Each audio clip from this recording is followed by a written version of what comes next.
Hi, Andrew from Connected Digital World here. Ubisoft recently took us to Paris to look at their new game Far Cry 4, which is set in the fictional land of Kyrat. We got to talk to some of the devs, play quite a lot of single player and co-op, and get some gameplay footage for you guys. Enjoy.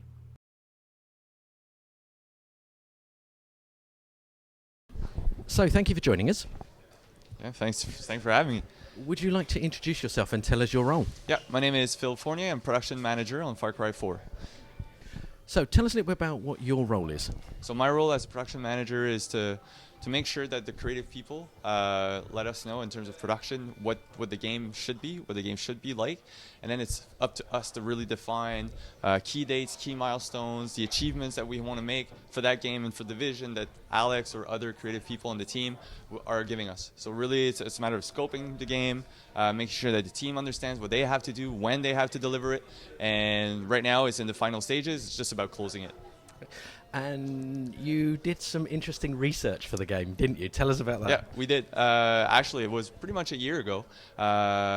Mark Thompson, narrative director on the game, and myself went to Nepal really for more of a hands-on research trip, right? Usually in conception, you spend a lot of time looking at photos, at videos, references, but all that doesn't really relate to the real like immersive experience that we as players and as developers want to give to our consumers. So we went there really with just to get a feel and a sense of what the Himalayas region looked like, felt like, smelled like also, really so that we could infuse the game with all of those little details that might not look like much, but when you add all those details, it just makes for a more cohesive and immersive experience. What was it like actually being there? It was pretty crazy. Sometimes a bit scary. We like to think like that we're, we've been on trips and whatnot, so we're okay and we're prepared to anything. But when you're there and just traveling across some sketchy roads in the mountains, it was pretty amazing. A really nice trip.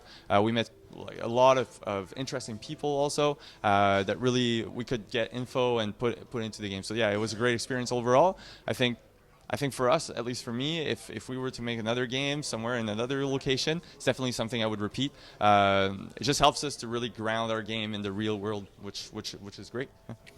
So what was the biggest challenge for you guys then in creating the game? I think creating a fictional location, right? Where Kyrat it's not a real location. It's not Nepal. It's not Tibet. It's nothing. It's really just a collection of ideas and references. So it's really making sure that all of that creative people and that creative input can make it into one cohesive package. And making it believable also at the end, and from feedback that we've gathered on playtests or just playtesting it ourselves, I think we did a pretty good job in making sure that everything kind of fit. The Pagan's territory, is his.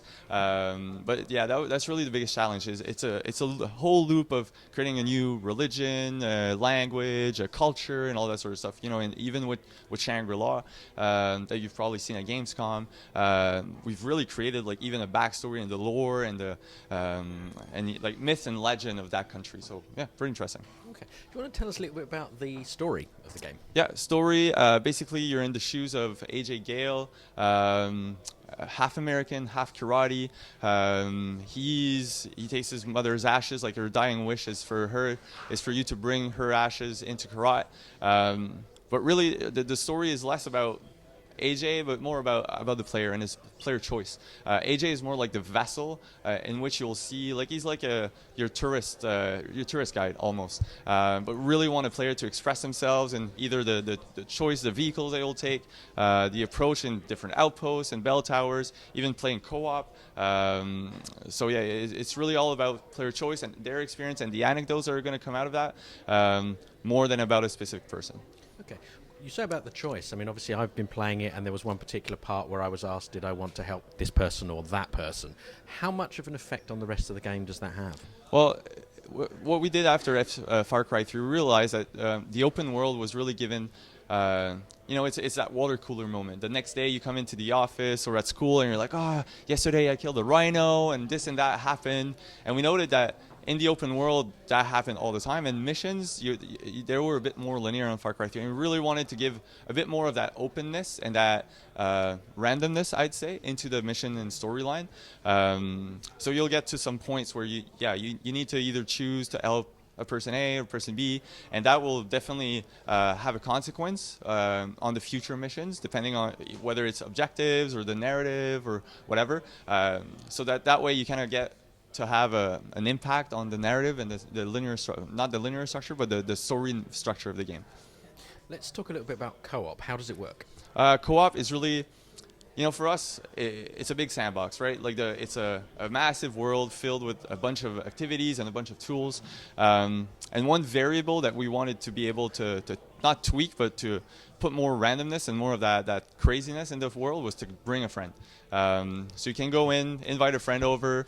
You have the same set of tools. You've got the same world, and plus the progression is the same. Also, it's not a separate mode. It's really inside your main campaign, and you'll get the same amount of cash and XP that will carry over. So it's really just inviting your buddy over to play like Lego, but inside Far Cry 4.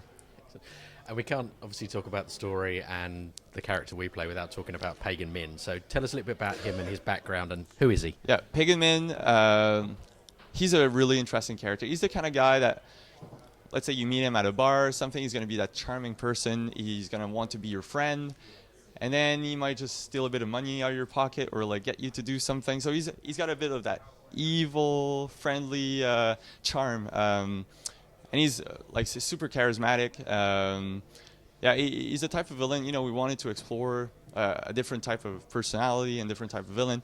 And for me, the antagonist is really something that that's important. He's on the cover. He's the guy that will get you through that story.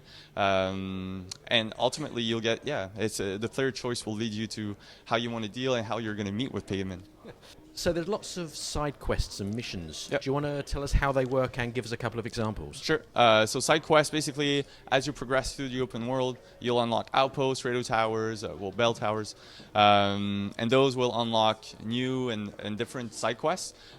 We've basically got the wanted quests, hunting quests with rare hunting quest also for that guy that the fashion week, the Karat fashion week. So some are really grounded, some are really a bit more funky. Like we got the races again, we've got the supply drops, propaganda, because Pagan Min is really trying to rally the people around him. So propaganda plays a big part, a big role into it's more of a kind of like a closed dictatorship almost. So he's really trying to get the people behind him. So propaganda is going to be for the player and AJ to go and destroy the propaganda centers, like where they print posters or distribute radio signals and all that sort of stuff. So really, even the quests themselves now play a big part in the narrative that we're trying to tell. And I think that's even more deep into the story. There's quite a lot of vehicles in the game this time. Do you want to tell us some of the vehicles and how they actually work? Yeah, so you've got your typical land vehicles, jeeps, civilian cars, all that sort of stuff. This time around, we got the Buzzer, which is like some sort of like rugged or cheap helicopter, which is very useful, very useful. My personal favorite is the Elephant, which you can ride and just like smash through things and flip cars and get people, like even takedowns on people. So any means to get you across that vertical landscape. Even the grapple hook, like it's not really a vehicle, but it's super useful to get to reach high, the verticality of Karat and reach the highest summits. So anything that can get you across that world, you can use. You've obviously mentioned elephants. There's quite a lot of different animals in the game. How many are there? It's really tough to put a number, but we've got a wide ecosystem, and it's really about creating that dynamic wildlife. It's everybody's got a target. You'll see sometimes a honey badger running around for like a tapir, or an elephant and a rhino clashing together, or even in the ocean you'll get something also like the demon fishes. I don't know if you've seen a demon fish. It looks pretty nasty. It looks pretty mean. So nowhere is safe in Karat. Like even if you think that there's no enemies around, there's always an eagle maybe flying above you and they're ready to attack you. So pretty interesting on all levels, the wildlife. Okay. And if you could say three things about Far Cry 4, what would they be?